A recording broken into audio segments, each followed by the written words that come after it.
The exhibition is comprised of 32 artists from 26 countries. The artists are from all over the world, and we're trying to point out that it's a global problem and not just a regional problem or something that happens in India and the Congo and it doesn't touch us. So all these issues are happening here as well.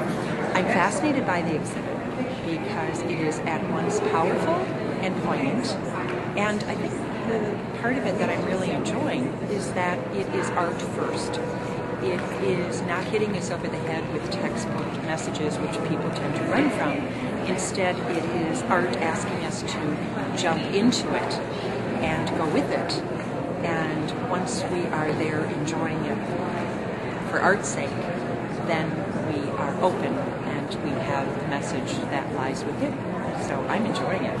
This is about violence, but it's also, our exhibitions tend to be forward-looking and looking at it in a positive way, like where can we go? So rather than having sensational stories about violence and really disturbing sort of tabloid images, which we feel is just recreating the violence altogether, we're really trying to look at where we can go, how we can change. We hope to create a sense of empathy with our visitors so that people will get a sense of they can identify with some of the stories, that they feel empowered, that they can change, that there's some alternatives to situations that they might be in, and then just basic education. Something I think that's kind of unique about the exhibition in Chicago, and hopefully it will be replicated as the exhibition tours internationally, but we are training actual experts who are experts in violence against women issues locally to be docents for the exhibition. And so that means not only will they be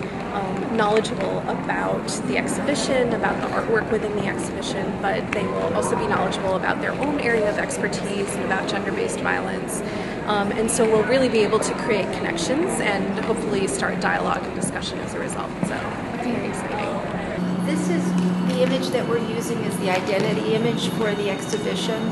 The women within the community surround the house and they start banging with pots and pans, and what it does is it scares whoever, the person who's doing the beating, out, and they literally chase them out of the community. And they talked about how people will stay away for years.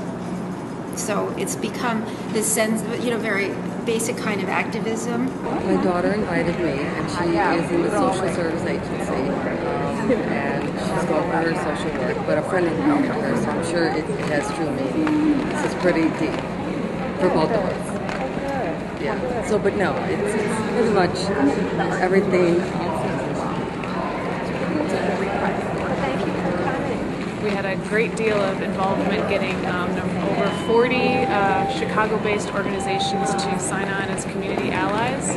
Many of them are direct service providers, but getting that alliance together meant a great deal to us to extend the reach of this project. So it's been a great collaboration. I think it's a very, very powerful show. Abramovic. Yeah. That sound, the sound of it's the skull pushing into the skin, and it's haunting to me, especially when I go home at night. It's there because I hear it. And if you're in here alone in the gallery, it's even more, a little bit disturbing.